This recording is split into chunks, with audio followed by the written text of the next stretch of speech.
এরা আজকে দেশটাকে গিরে খাওয়ার চেষ্টা করছে, গ্রাস করার চেষ্টা করতেছে। আমাদের ধর্মপ্রাণ মুসলমান ভাইদের ধর্মীয় অনুভূতিকে বিক্রি করে তারা ওই কাজগুলো করতে চাচ্ছে। আমরা সেটা হতে দিতে পারি না। মুক্তিযুদ্ধটা ঘুরাই দিবার চাই, একাত্তরে হয় নাই, আমরা কিছুই করি নাই, দেশটার জন্য আমরা কোনো অবদানই রাখি নাই, ঠিক না?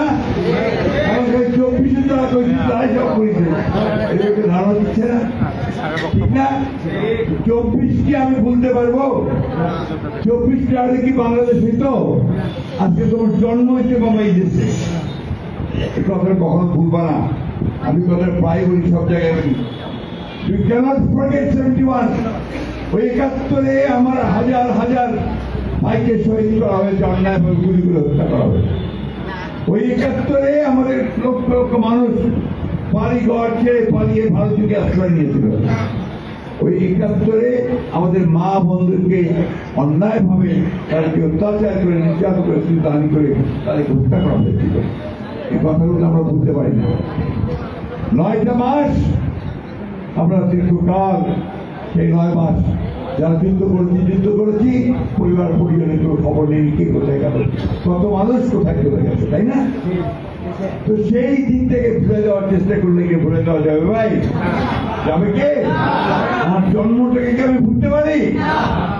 ওইটা মাথার মধ্যে রাখি। আজকে সুপরিকল্পিত হবে একটি চক্র, একটি মহল, যারা 1971 সালে পাকিস্তান হানাদার বাহিনীর সঙ্গে যোগ সাজস্য এই দেশের মুক্তিযোদ্ধা হত্যা করেছিল, তাদের পরিবারকে হত্যা করেছিল, তাদের মেয়েদেরকে তুলে দিয়েছিল খান বাহিনীর হাতে। তাদের সঙ্গে এই দেশের মানুষ আপোষ করতে পারে নাকি ভাই? জোরে কইল হবে তো, মুক্তিযুদ্ধকে গড়তে উঠতে হবে তো ভাই।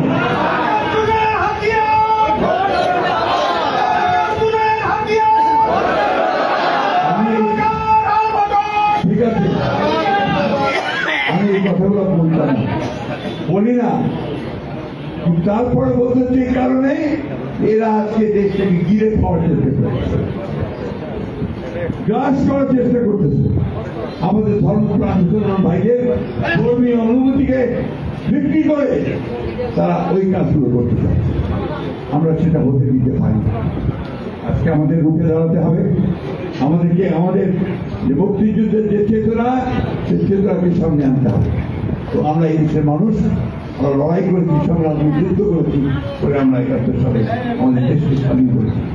সেই দিন প্রেসিডেন্ট জিয়াউর রহমান একটি বীর মুক্তিযোদ্ধা, স্বাধীন ঘোষক, তিনি এই মুক্তিযোদ্ধা সংসদকে নয় ভাই বলবেন, আমি অত বলতে চাই না, তিনি কিভাবে সাহায্য সহযোগিতা করেছেন, কিভাবে মুক্তিযোদ্ধার সামনে এনেছেন। আমাদের ম্যাডাম বেগম খালেদা জিয়া, তিনি মুক্তিযোদ্ধা মন্ত্রণালয় তৈরি করেছিলেন। আমরা এইসব ভুলে যাবো না ভাই, তাই না? আজকে তো আপনারা অনেকে ভাতা পাচ্ছেন, তাই না? এই ভাতা শুরুটা করেছিল কিন্তু আপনার আমাদের ম্যাডাম খালেদা জিয়া, শুরু হয়েছে। সাদিক ভাই আরো করবেন, উনি আমার চেয়ে অনেক বড় বক্তা, উনি আরো ভালো করে আপনাদের সঙ্গে বলতে পারেন। এখানে সবাই একজন স্টার ছিলেন, স্টার।